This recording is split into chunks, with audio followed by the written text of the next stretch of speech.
Hello friends, welcome to மாமா with Annakili YouTube channel. எல்லோரும் எப்படி இருக்கீங்க? நல்லா இருக்கீங்களா? நாங்களும் ரொம்ப நல்லா இருக்கோங்க. நம்மளோட 60 டேஸ் வெயிட் லாஸ் சேலஞ்சில் இன்றைக்கி வெற்றிகரமாக டே 4க்கு வந்திருக்கும். காலையில் எழுந்த உடனே இன்றைக்கி மல்லி, ஜீரகம், அதாவது கருஞ்சீரகம், வெந்தயம், ஓமம் இதை நாளையும் நைட்டே ஊற வச்சுட்டு அதை நல்லா கொதிக்க வச்சு அதுக்கப்புறம் ஃபில்ட்ரு பண்ணி இந்த மாதிரி காலையில் நான் தைராய்டு டேப்லெட் சாப்பிட்டதுக்கப்புறம் ஒரு 20 to 30 மினிட்ஸ் கழித்து இந்த தண்ணி எடுத்துப்பேங்க.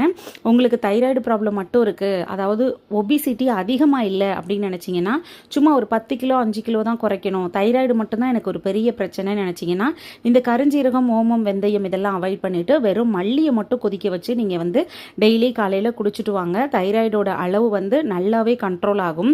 கண்டிப்பாக ட்ரை பண்ணி பாருங்கள்.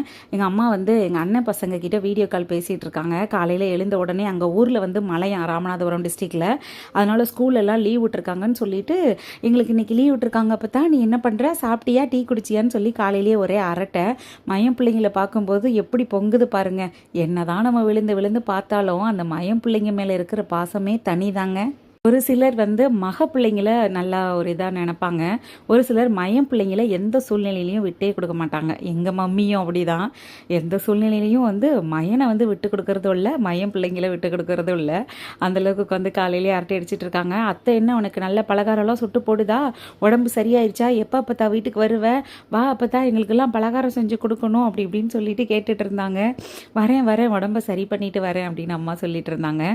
சரி, ஓகே. இன்னைக்கு மார்னிங் பிரேக்ஃபாஸ்ட் என்னன்னு பார்க்கலாம். வாரத்தில் ஒரு நாள் 2 நாள் எனக்கு இப்படி தான் தோணும், இன்னைக்கு இட்லி, தோசை, உப்புமானு எதுவும் வேண்டாம், கொஞ்சம் ஃப்ரூட்ஸ் மாதிரி எடுத்துக்கலாம், இல்லை வெஜிடபிள்ஸ் மாதிரி எடுத்துக்கலாம் அப்படிங்கிற மாதிரி எனக்கு தோணும்.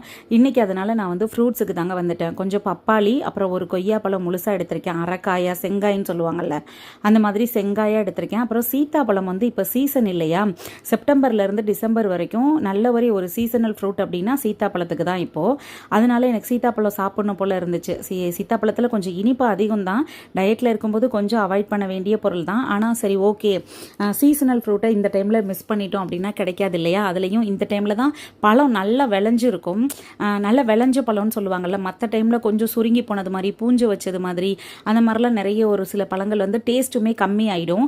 ஆனால் இந்த சீசனில் இந்த ஒரு 3-4 மாதத்துக்கு சூப்பர் டேஸ்ட்டாக இருக்கும். அந்த தர்பூசணி எப்படி சீசனல் ஃப்ரூட்டு, மாம்பழம் எப்படி வெயில் காலத்துக்கு கிடைக்குமோ அது மாதிரி சீத்தாப்பழம் இந்த மழை காலத்துக்கு தான் கிடைக்கும்.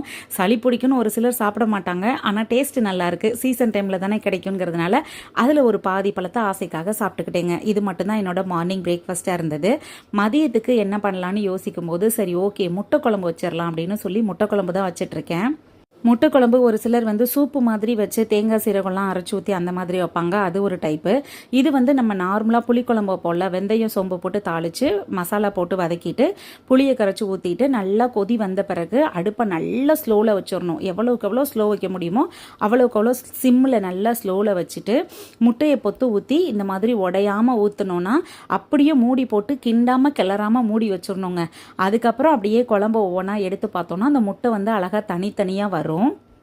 எனக்கு சீரகம் சோம்பு அரைச்சி ஊற்றி வைக்கிற குழம்பை விட இந்த மாதிரி பொத்து ஊற்றுற முட்டை குழம்பு வைக்கிறது ரொம்பவே பிடிக்கும். ஏன்னா சின்ன வயசுலலாம் இந்த மாதிரி குழம்பு சாப்பிட்டு ரொம்ப ஆசைப்பட்டு சாப்பிடுவேன். எனக்கு இந்த புளி குழம்பு, காரக்குழம்பு, வத்த குழம்பு இந்த மாதிரியான ஐட்டங்கள்லாம் ரொம்பவே பிடிக்கும். இங்கே பாருங்களேன், அழகாக அப்படியே தனித்தனியாக 6 முட்டை பொத்து ஊற்றுனேன். 6 முட்டையுமே அழகாக அப்படி தனித்தனியாக எடுக்கிறதுக்கு நல்லா பால் மாதிரி வந்திருக்கு பாருங்களேன்.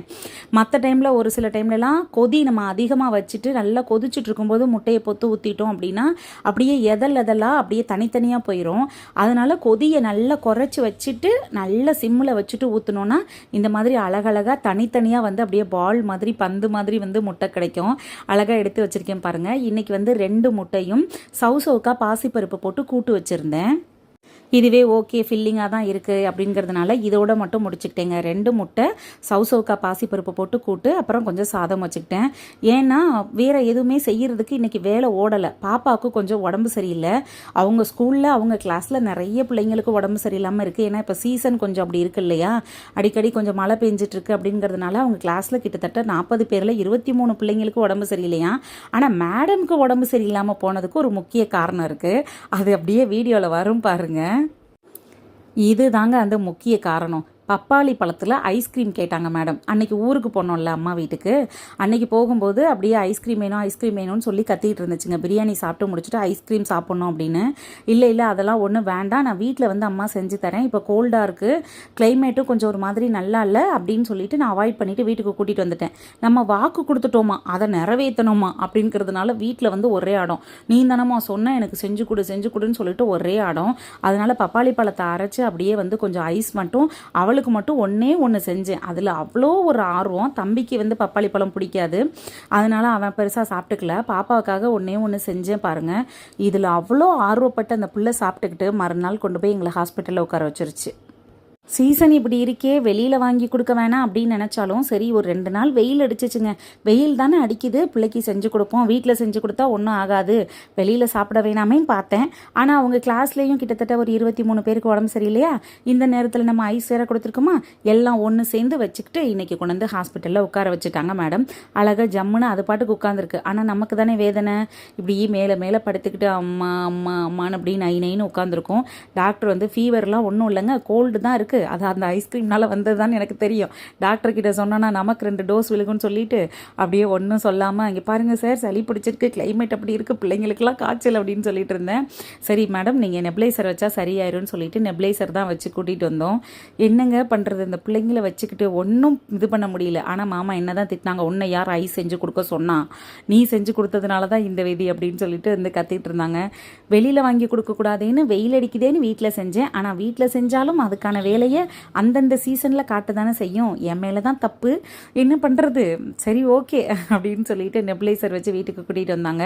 எல்லாரும் பிள்ளைங்களை கொஞ்சம் பத்திரமா பார்த்துக்கோங்க. இந்த சீசனில் கொஞ்சம் நிறைய பிரச்சனைகள் குழந்தைங்களுக்கு வந்துக்கிட்டு இருக்கு. இப்போ உள்ள காய்ச்சல் எல்லாமே வீட்டில் உள்ள மருந்து மாத்திரைக்கோ ஓமத்தலை அப்புறம் அந்த துளசி இலை இதுக்கெல்லாம் எதுக்குமே சரியாகிறது கிடையாது. அதனால் கொஞ்சம் கவனமாக தான் பார்த்துக்க வேண்டிய சூழ்நிலையில் இருக்கும். அதனால் பிள்ளைங்களுக்கு ஏதாவது ஃபீவர் லைட்டாக ஏதாவது ஒரு மாதிரி கனகனன்னு இருக்குது அப்படின்னு தெரிஞ்சாலே வீட்டு வைத்தியம் 2 நாள் பார்த்துட்டு 3ஆவது நாள் உடனே ஹாஸ்பிட்டலுக்கு கூட்டிகிட்டு போயிருங்க. ஏன்னா இப்போ வர்ற காய்ச்சல் கோல்டு எல்லாமே ரொம்ப ஹெவியாக இருக்குது. பிள்ளைங்க ஒன்றும் சொல்கிறது மாதிரி இல்லை, எதுலையாவது கொண்டு வந்து விட்டுரும். அதனால் கொஞ்சம் கவனமாக பிள்ளைங்களை பார்த்துக்கோங்க. நீங்களும் உடம்ப கொஞ்சம் பத்திரமா பார்த்துக்கோங்க. ஃப்ரூட்ஸ் எல்லாமே கொஞ்சம் இந்த டைமில் எடுத்துக்கிறீங்க அப்படின்னா அதுக்கேற்றது மாதிரி, இந்த கிளைமேட்டுக்கு ஏற்றது மாதிரி ஃப்ரூட்ஸ் எடுத்துக்கோங்க. வீட்டில் வந்து அரிசி ஊற போட்டுட்டு போயிருந்தேன். சரின்னு சொல்லிட்டு பாப்பாவை கூட்டிகிட்டு வந்த உடனே வந்து ஆப்பத்துக்கு தான் ஊற போட்டிருந்தேன், கொஞ்சமாக தான் ஊற போட்டிருந்தேன். அதை மட்டும் அப்படியே ஆட்டிக்கிட்டு இருந்தேன். ஏன்னா இப்போ கொஞ்சம் உடம்பு சரியில்லை அப்படிங்கிறதுனால அப்பப்போ அந்த 1/2 டம்ளர் சின்ன டம்ளர் இருக்கும்ல, அதில் 1 டம்ளர் பெரிய டம்ளர்னா 1/2 டம்ளர் அந்த அளவுக்கு போட்டு ஃப்ரிட்ஜில் வைக்காமல் தண்ணிக்குள்ளே வச்சுக்கிறது மாவை. அந்த மாதிரி தான் இப்போ பண்ணிகிட்ருக்கேங்க. ஏன்னா பாப்பாவுக்கும் உடம்பு சரியில்லைங்கிறதுனால வேறு வழியில் இந்த மாதிரி எதையாவது கொஞ்சம் ட்ரை பண்ணி தான் ஆகணும். ஏன்னா இந்த மனுஷனுக்கு ஃப்ரிட்ஜில் வச்சோன்னா பிள்ளைங்களுக்கு உடம்பு சரியில்லாத நேரத்தில் ஃப்ரிட்ஜில் வச்சு கொடுக்குற, அதனால தான் அப்படி இப்படின்னு சொல்லிட்டு காய்கறிகளவே ஃப்ரிட்ஜில் வைக்கக்கூடாதுன்னு சொல்லுவார், மாவை ஃப்ரிட்ஜில் வைக்கக்கூடாதுன்னு சொல்லுவார். அதனால் அந்த 1 நாள் 2 நாள் அந்த தண்ணிக்குள்ளே வச்சுட்டு எடுத்துப்பேன். ஃப்ரிட்ஜுக்குள்ளே 1 நாள் தெரியாமல் வச்சுட்டேன் அப்படின்னா கூட சண்டைக்கு வந்துடுவாப்பில், உனக்கு பிள்ளைங்க மேலே அக்கறையே இல்லை, என்ன அப்படி பண்ணிக்கிட்டு இருக்க அப்படின்னு. ஓகே ஃப்ரெண்ட்ஸ், கொஞ்சம் கவனமாக பிள்ளைங்களையும் பார்த்துக்கோங்க, உங்கள் உடம்பையும் பார்த்துக்கோங்க. ஈவினிங் வந்து 1 கிளாஸ் டீ குடிச்சேங்க வித்தவுட் சுகரில், அவ்வளோதான். இதுக்கு மேலே வேறு எதுவுமே சாப்பிடல. ஏன்னா எனக்குமே கொஞ்சம் கனகனன்னு இருக்குது அப்படிங்கிறதுனால வாய்க்கு எதுவும் பிடிக்கல. இதோட இன்னைக்கு டேவை கம்ப்ளீட் பண்ணிக்கிட்டேங்க. நாளைக்கு என்னெல்லாம் பண்ணுறோம் என்ன சாப்பிட்றோங்கிறத நாளைக்கு வீடியோவில் சந்திக்கலாம். பாய்.